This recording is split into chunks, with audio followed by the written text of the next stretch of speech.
Assalamualaikum dan salam sejahtera. Kumpulan kami akan membentangkan impak pembinaan dan pembangunan terhadap sistem ekologi, alam sekitar dan sosioekonomi masyarakat setempat. Nama saya Muhammad Zakwan bin Muhammad daripada kelas BEEC 11. Untuk pengenalan, aktiviti pembangunan memberikan kesan terhadap kawasan di sekitar terutama dari segi pertambahan penduduk, peningkatan aktiviti ekonomi, penggunaan infrastruktur asas dan eksploitasi sumber. Aktiviti yang dijalankan oleh manusia tanpa mengambil kira kesannya terhadap alam sekitar akan menyebabkan kemerosotan terhadap kualiti alam sekitar dan akan memberi kesan terhadap kesejahteraan dan keharmonian penduduk setempat. Assalamualaikum, nama saya Muhammad Mustaqim bin Muzaffar dari FTKEE BEEC S1. Hari ini saya ingin membentangkan tentang latar belakang kajian dan penyertaan masalah tentang impak pembinaan dan pembangunan terhadap sistem ekologi, alam sekitar dan sosioekonomi masyarakat setempat.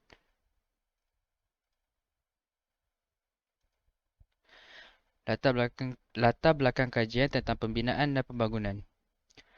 Penggunaan kawasan seperti kawasan pantai serta perancangan penggunaan tanah untuk pembangunan yang tidak terkawal akan mengganggu kestabilan garis pantai dengan kewujudan masalah kehakisan dan mendapan. Selain itu, penggunaan jentera yang terlalu banyak dalam proses pembangunan sesuatu kawasan juga akan menghasilkan pencemaran bunyi dan pencemaran udara jika jentera-jentera berteknologi tinggi tersebut mengeluarkan asap yang berlebihan. Latar belakang kajian tentang alam sekitar pula, masalah pencemaran alam sekitar ini dikenal pasti berpunca dari tangan-tangan kotor individu yang tidak bertanggungjawab dalam kalangan masyarakat. Individu yang membuang putung-putung rokok dan melakukan pembakaran secara terbuka sehingga menyebabkan kebakaran yang serius lantas menyebabkan pencemaran udara. Pernyataan masalah tentang kajian ini. Pertama, transformasi sering kali dikaitkan dengan pembangunan akibat daripada pertumbuhan ekonomi. Kedua, pembangunan yang tidak terancang akan mendatangkan permasalahan. Dan terakhir, pembangunan yang tidak terancang akan mengubah lanskap sesebuah kawasan.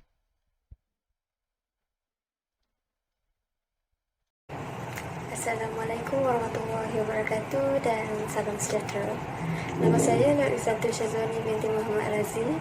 Dalam video ini saya akan membincangkan mengenai dua topik, iaitu mengenai objektif kajian dan juga metodologi kajian. Bagi objektif kajian terdapat 4 objektif yang telah kami kenal pasti, iaitu yang pertama adalah bagi mengkaji impak pembangunan dan pembinaan terhadap alam sekitar dan juga sistem ekologi.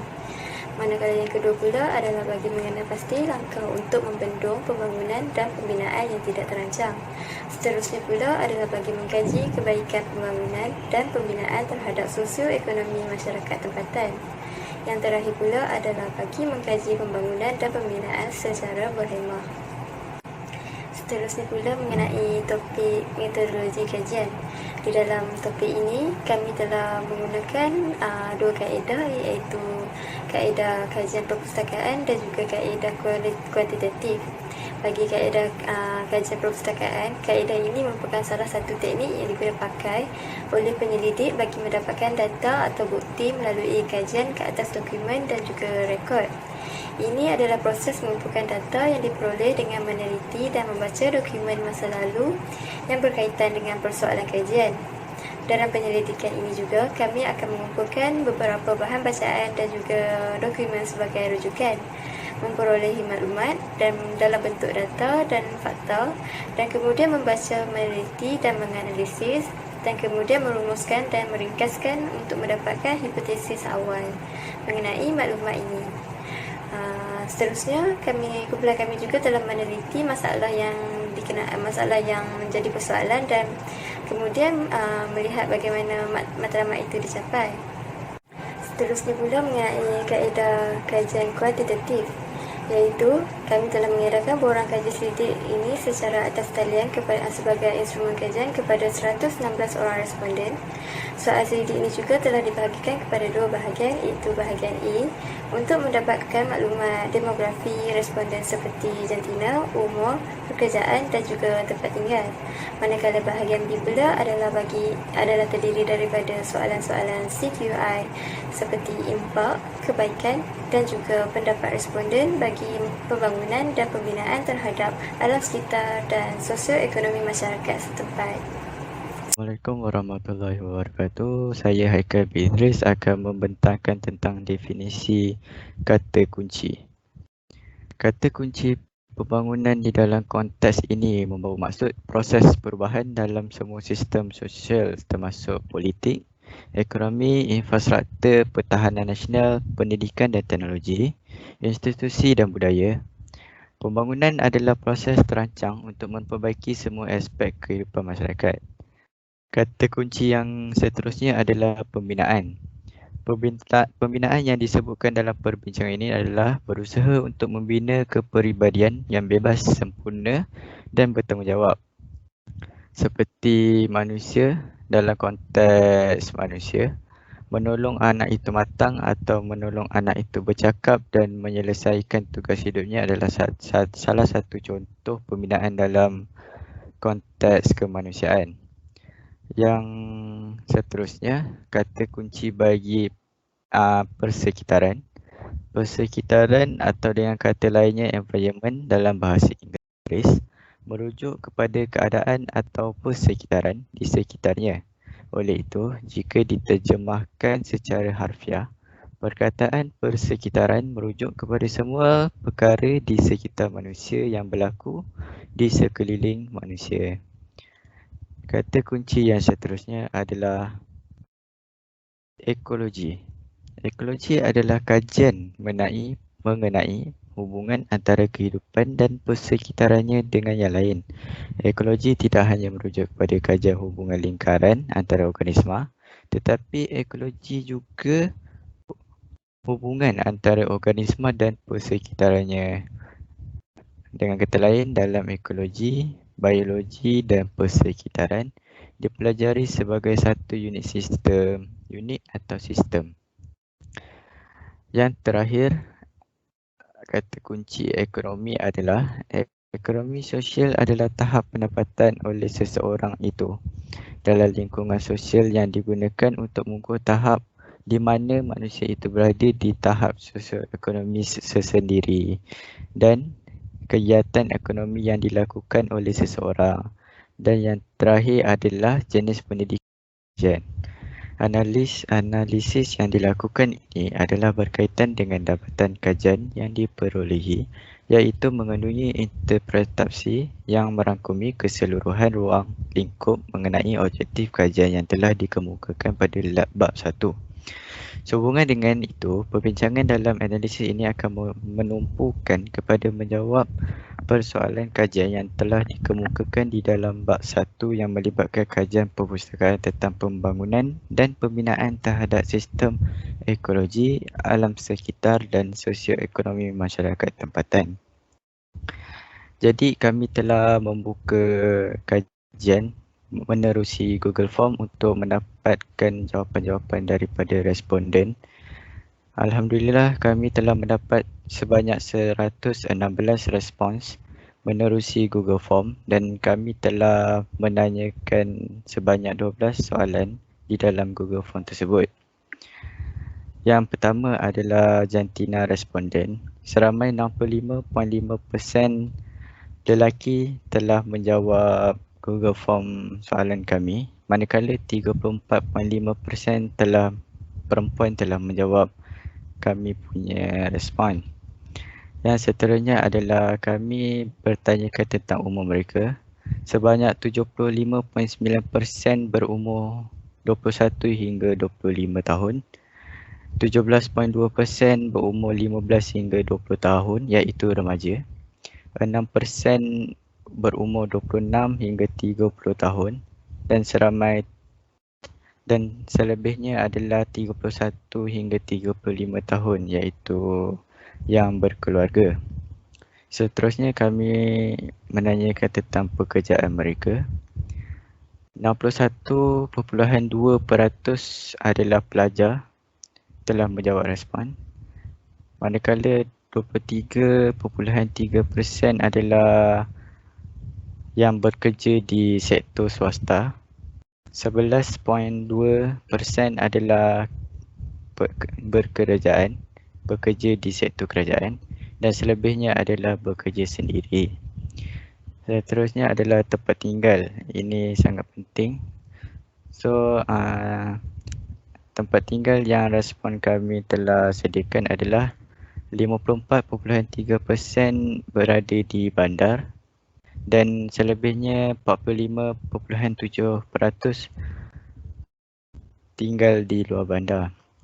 Seterusnya, soalan yang kami tanyakan adalah apakah pencemaran yang anda dan keluarga sering alami di kawasan anda? Rata-rata menjawab pencemaran yang sering dialami di kawasan mereka adalah pencemaran udara iaitu 55.2. Ini sekaligus meningkatkan indeks pencemaran udara IPU di kawasan tempat tinggal responden. Manakala 27.6% mengalami pencemaran bunyi. Pencemaran bunyi seringkali dilihat bahawa masalah pencemaran bunyi berpunca daripada kawasan tapak pembinaan di mana kerja-kerja berat dilakukan. Selebihnya 17.2% adalah pencemaran air. Pencemaran air ini merangkumi pembuangan sistem pepejal dan sebagainya. Soalan seterusnya yang kami telah tanyakan adalah apakah impak negatif pembangunan dan pembinaan terhadap sistem ekologi? Sistem ekologi yang paling memberi impak negatif kepada responden adalah perubahan mikro cuaca di persekitaran sebanyak 37.9% iaitu perubahan iklim. Itu menunjukkan pembuangan daripada kilat-kilat membuatkan perubahan mikro cuaca yang mendadak di kawasan penduduk. Seterusnya 35.3% mengalami kepupusan flora dan fauna dan selebihnya 26.7% impak negatif pembangunan adalah kemusnahan hutan. Kemusnahan hutan ini sering terjadi pada zaman sekarang iaitu pembalakan dan sebagainya. Seterusnya, pada pendapat anda, adakah pembangunan dan pembinaan ini memberikan impak yang positif terhadap alam sekitar? Rata-rata menjawab tidak setuju, manakala selebihnya menjawab setuju dan tidak pasti. Ini menunjukkan rata-rata menunjukkan tidak setuju ke atas pembangunan dan pembinaan ini impak positif. Seterusnya adalah apakah kesan negatif pembangunan dan pembinaan terhadap alam sekitar? Kesan negatif yang rata-rata responden kami menjawab adalah iaitu sebanyak 61.2% iaitu melebihi daripada separuh adalah kelihatan debu di udara. Ini menunjukkan pembinaan yang berlaku di luar bandar dan bandar menunjukkan sangat-sangat tidak positif iaitu kelihatan debu di udara. Manakala 12.9 sisa dalam longkang dan bunyi kuat dari tapak bina dan selebihnya adalah sumber air minuman kotor.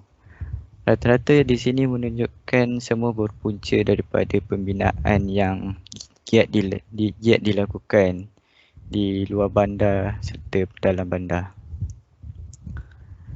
Dan seterusnya, apakah kebaikan yang akan diperoleh daripada kerja pembangunan dan pembinaan terhadap sosioekonomi masyarakat?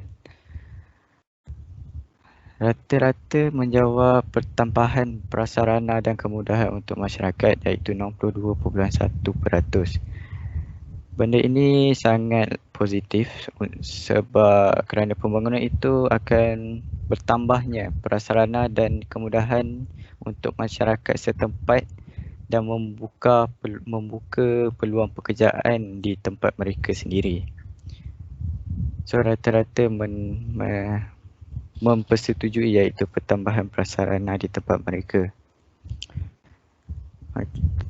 Impak negatif pembangunan dan pembinaan terhadap sosioekonomi tempatan pula adalah 86.2% responden menjawab kesesakan lalu lintas telah berlaku di kawasan mereka, iaitu bila bertambahnya prasarana di sesuatu tempat itu, maka bertambahlah pekerjaan yang telah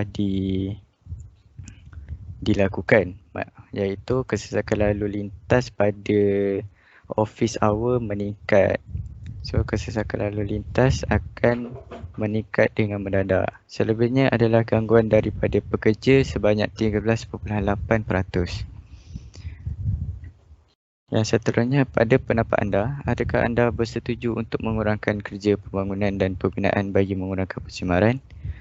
Mereka sangat bersetuju dengan soalan yang kami ajukan ini kerana pencemaran ini akan mengganggu mereka, aktiviti harian mereka. Manakala hanya 12.9% sahaja tidak setuju untuk mengurangkan kerja pembangunan ini.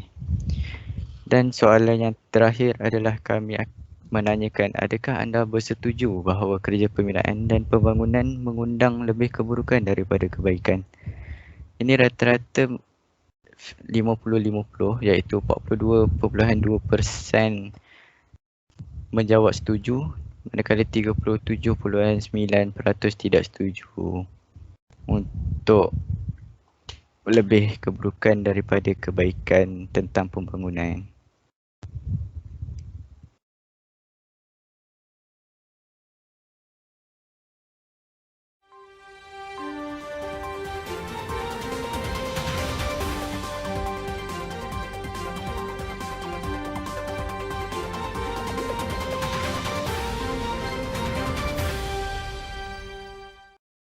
Pembangunan yang tidak terancang dan lestari termasuk pembinaan kondominium mewah di Taman Desa dibimbangi bakal memberi pelbagai masalah dan kesan buruk kepada penduduk. Ia berikutan pembinaan banyak kondominium mewah yang mempunyai ketinggian mencecah melebihi 30 tingkat dilihat terlalu banyak sehingga mengakibatkan Taman Desa menjadi terlalu padat. Jurucakap SAFE Taman Desa Philip Pang berkata ketika ini populasi penduduk adalah sebanyak 25,000 orang, namun perancangan pembangunan terbaru dijangka menambah kepada lebih 10,000 penduduk. Beliau kata pihaknya sudah beberapa kali memohon injaksi mahkamah terhadap pembangunan yang tidak terancang, namun setakat ini pembangunan demi pembangunan berlaku di Taman Desa.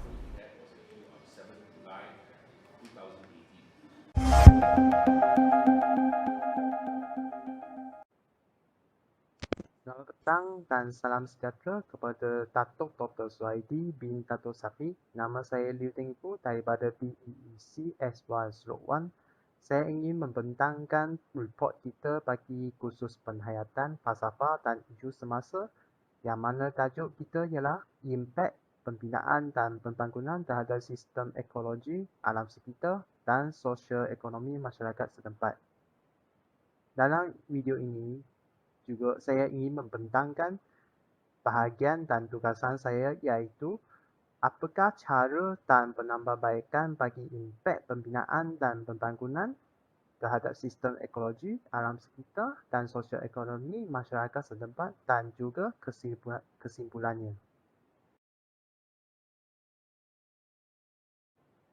Seterusnya saya ingin menceritakan apakah cara penambahbaik untuk bagi impak aktiviti pembangunan dan pembinaan terhadap alam sekitar. Apakah tindakan dan cara penambahbaik yang boleh dilakukan oleh pihak masyarakat? Perkara ini perlu diambil perhatian yang amat tinggi setelah pemanasan bumi kita semakin teruk. Hal ini bukan hanya disebabkan pencemaran udara, ia juga disebabkan penembangan hutan bagi pihak yang berkaitan yang sedang berlaku aktiviti pembinaan dan pembangunan secara tidak langsung dan secara berlangsung. Selain itu juga kawasan hutan berfungsi sebagai balu-balu bumi kita sebab kawasan hutan adalah sumber oksigen bagi semua manusia. Jika kawasan hutan ini semakin kurang disebabkan berlakuan manusia, akibatnya bukan hanya generasi kita sahaja yang akan mengalami masalah, tetapi generasi masa depan akan mewarisi masalah yang diwujud pada masa ini.